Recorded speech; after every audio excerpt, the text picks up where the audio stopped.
Year 9. How are you all? Hope you are fine and safe at home. Okay. So once again, welcome to English class and welcome to Best Montessori Distance Learning e-portal. So today, now we are going to start the next chapter of your book, that is unit number 3. Unit 3, and what is the name of the unit? Making requests and responding to them. What is a request? Making requests and responding to them. What is a request? Yes, asking somebody to do something for you. I'm using the word asking, not ordering. Request does not mean ordering. Request means asking politely somebody to do something for you. That is known as request. So in this chapter we will see that what different word, like in the last chapter we had done, no, what different phrases, what different words we use for giving advices, for suggesting other people. In this chapter what we are going to learn is that what different words or phrases we can use to make requests for to somebody, to other people, and how we should respond to the request. How should we give answer back if somebody is requesting us something to do, then how we should answer it back. Either we should use the polite words or we should straight away say no. This all things we are going to study in this chapter. So request means asking politely somebody to do something for you. Okay, so let us start with the chapter. Here is an interview. Here is an interview with Dr. Imran Ansari, a senior pediatrician. Who is a pediatrician? Pediatrician is a child specialist, a doctor who looks after children, and associate professor at Patan Academy of Health Sciences, Patan Hospital, Lalitpur. Read the interview and learn about the pandemic of avian influenza. What is pandemic? Nowadays also you must be hearing this word pandemic. What is pandemic? Read the interview and learn about the pandemic of avian influenza. Pandemic means Mahamari. The Hindi meaning of pandemic is Mahamari. Fatal disease. Pandemic means fatal disease. Okay. So let us start with the interview. So in the interview, reporter is taking the interview of the doctor. And which doctor? Dr. Imran Ansari of Patan Hospital, Lalitpur. Okay. Now reporter. The term bird flu is heard quite frequently these days. Could you please tell us what exactly bird flu is, doctor? So here the reporter is, see here, the reporter is using which words? Could you please? So he is requesting. So this is the phrase which we can use for requesting. Could you please? One phrase. Could you please? So here the reporter is requesting the doctor to tell about the bird flu. You must have heard about the bird flu. I think it had spread around 5 or 6 years back very badly. Nowadays, COVID 19 is there. It is also a virus. At that time, one virus was there which was mostly common in birds, that is bird flu. So here the reporter is requesting the doctor to tell about bird flu. Yes. Now, what was the answer given by Dr. Imran? Bird flu is the commonly used term for avian influenza, which is a viral infection transmitted from bird to bird. Today, nowadays also we are seeing that viral infection is there, but it is spreading from human to human.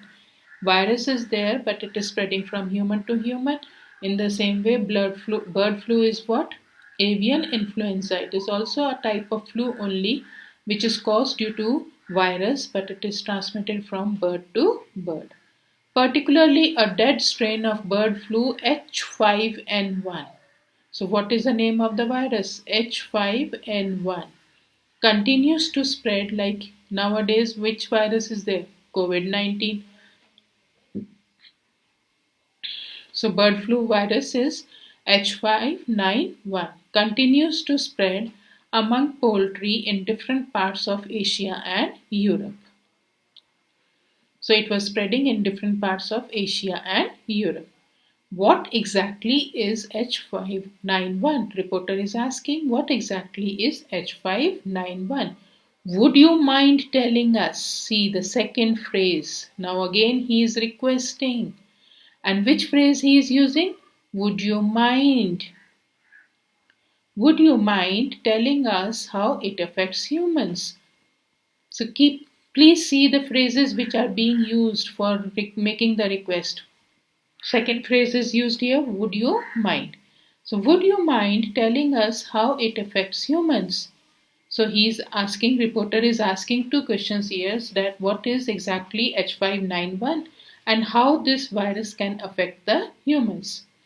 Dr. Imran, not at all. See the response.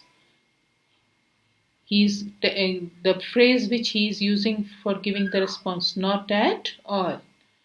Technically, H5N1 is a highly pathogenic avian influenza virus.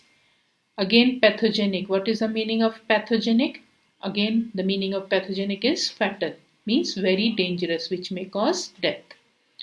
It's as deadly to most birds as to humans and other mammals that catch the virus from the birds. So it means it is pathogenic to birds also, as well as to humans and other mammals also, if they catch this virus from the birds. If they are infected by this virus from the birds, so it will be pathogenic to both, to birds, humans, as well as other mammals if they catch this virus.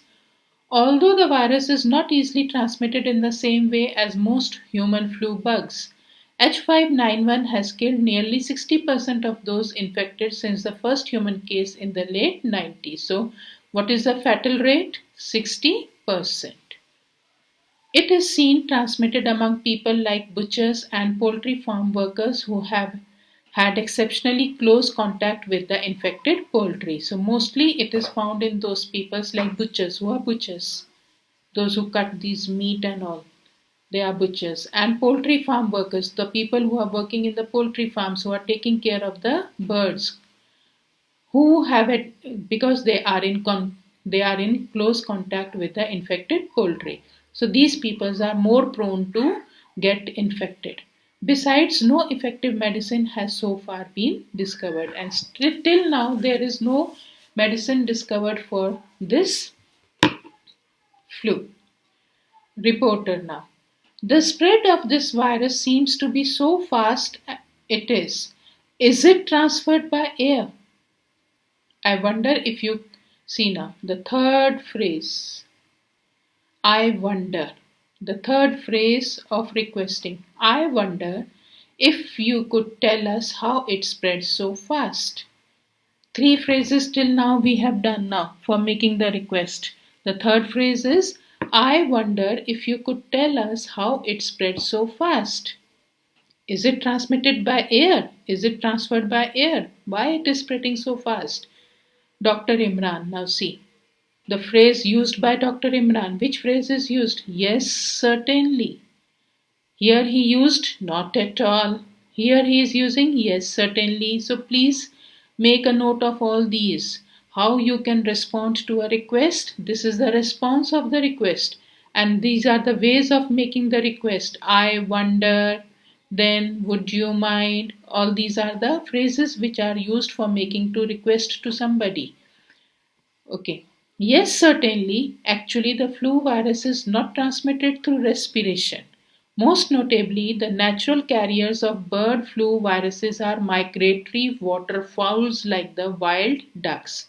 So, mainly the flu viruses are who are the carriers of this bird flu viruses? Migratory waterfowls like the wild ducks. The infection can later spread from wildfowls to domestic ones. During 2011, the disease got widely spread in Asia. Nepal too could not remain away from its dark shadow, as its carriers are the birds that may fly hundreds of miles in a single day, as its carriers are the birds. So birds can fly anywhere, so they carry the virus flu with them, and it can spread in, that is why it spread in most parts of Asia and Europe. See now the next phrase. Reporter, could you possibly, see, fourth phrase which he is using to make the request. Could you possibly tell us how humans get bird flu, doctor?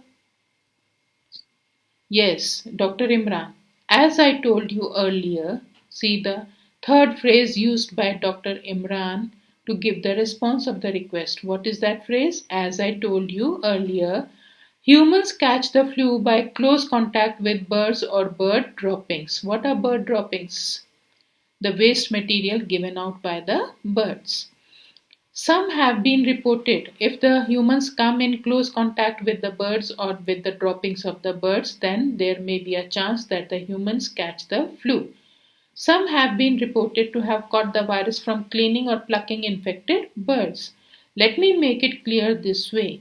Think a person with an open wound or cut on their hand handles the infected poultry. He or she can get infected by the virus that gets in their blood through the wound or cut.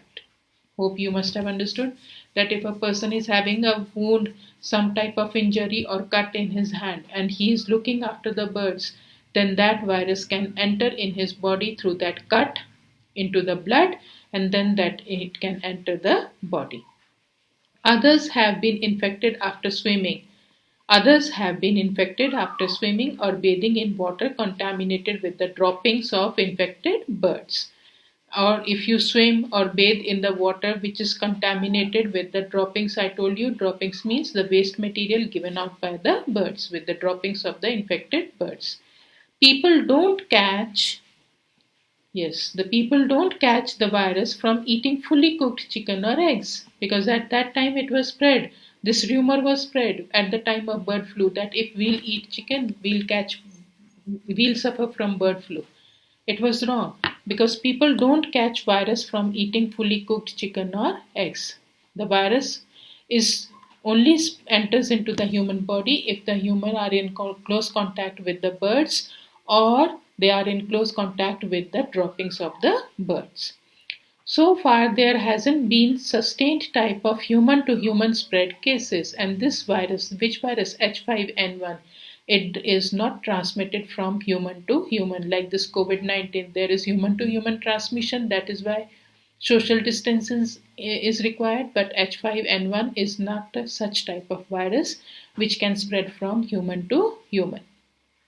Reporter, I see. Would you possibly let us know? See now, the again one phrase of requesting. Would you possibly let us know? Would you possibly? The next phrase for making the request. Would you possibly let us know the common symptoms of the flu in humans, doctor? He is asking for how we'll come to know that the human is suffering from the flu. Dr. Imran, good question. Since the commonly seen symptoms of the influenza are similar to those of seasonal influenza, people seem to be rather suspicious and worried. So, again, the symptoms of this bird flu is also the same as the symptoms of the seasonal flu.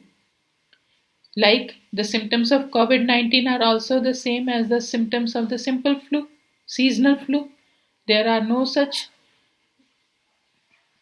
distinguishing features of the COVID-19. Same way, the symptoms of H5N1 is also the same as the seasonal flu.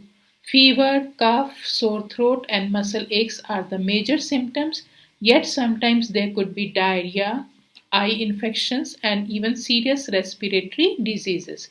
If these symptoms persist for longer than expected, people need to consult a doctor.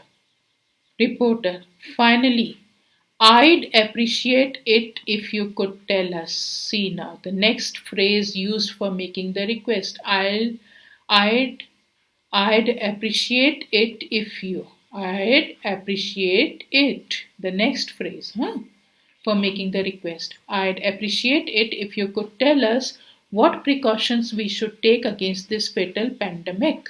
So he's asking that what type of precautions we should take. Dr. Imran, sure, we should wash hands thoroughly and frequently for 15 to 20 seconds, preferably with soap and water. Contact with possibly infected poultry ought to be avoided. If exposed, appropriate personal protective equipment PPE like disposable gloves, protective clothing, shoes that can be disinfected, and safety goggles should strictly be used. All these things, though they are common, you are must be listening on the TV whole day about these things, that PPEs should be used, disposable gloves should be used, wash your hands frequently in a day with soap and water, and in case of bird flu, contact with possibly infected poultry should be avoided. Contact with the birds should be avoided. Reporter, thank you indeed, doctor, for your time. Thank you, Mr. Joshi. So, in this chapter, though they have asked the questions about the bird flu, but what is the main aim of the chapter? The main aim of the chapter is that you should know how to make the request, which words or phrases you should use while making the request. So, I hope you must have understood. Lesson is so easy. Now see, once again we'll go through which words or phrases we can use for making the request. Number one was, could you please tell us? So number one was, could you please, for making the request. Then, which one is the second one? Would you mind telling us? Would you mind? Then, which one is the third one? I wonder if. Third phrase, I wonder if. Then, fourth one, could you possibly tell us?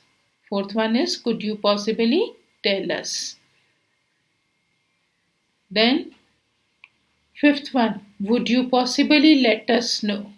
Would you possibly? Fifth phrase, would you possibly? Then, sixth one, I'd appreciate it. I'd appreciate it. So there are 6 phrases which are used in this chapter for making requests. Now, what are the phrases which are used for giving the response to these phrases? Yes?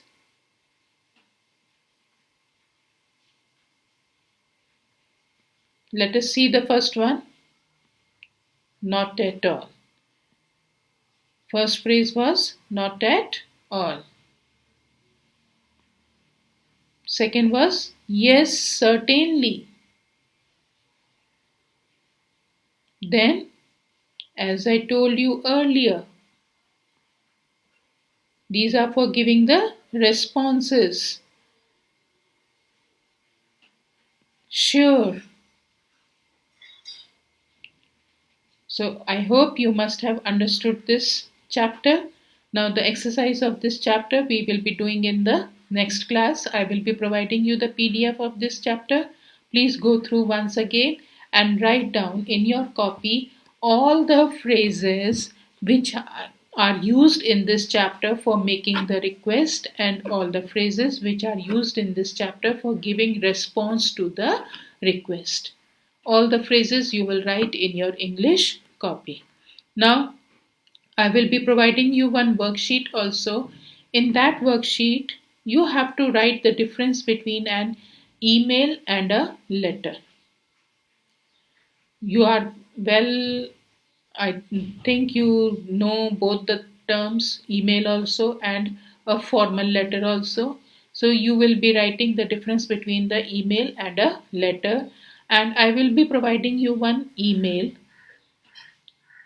Read that email and you have to give the reply of that email in the format of a mail only. But the language which you will use in that email should be the proper language, which should be the formal language which one should use in an email. because that is the main difference between a letter and an email, the language used. In email, we just talk about the things only, like we don't talk about the other things. How are you? Hope you are fine. I am fine here. Like this, we don't talk in email. So I will be providing you one email. Go through that email and give the response of that email in the form of email only. This I will be providing you in the worksheet. You have to do that worksheet, and in your English copy you will write all the phrases for making request and all the phrases for giving the response of that request in your English copy, which has been used in this chapter. So in the next class we will be discussing about the exercise of this chapter. Till then, take care all of you. Stay safe at home, and thank you for learning on Best Montessori Distance Learning e-portal. See you soon in the next English class. Thank you, class.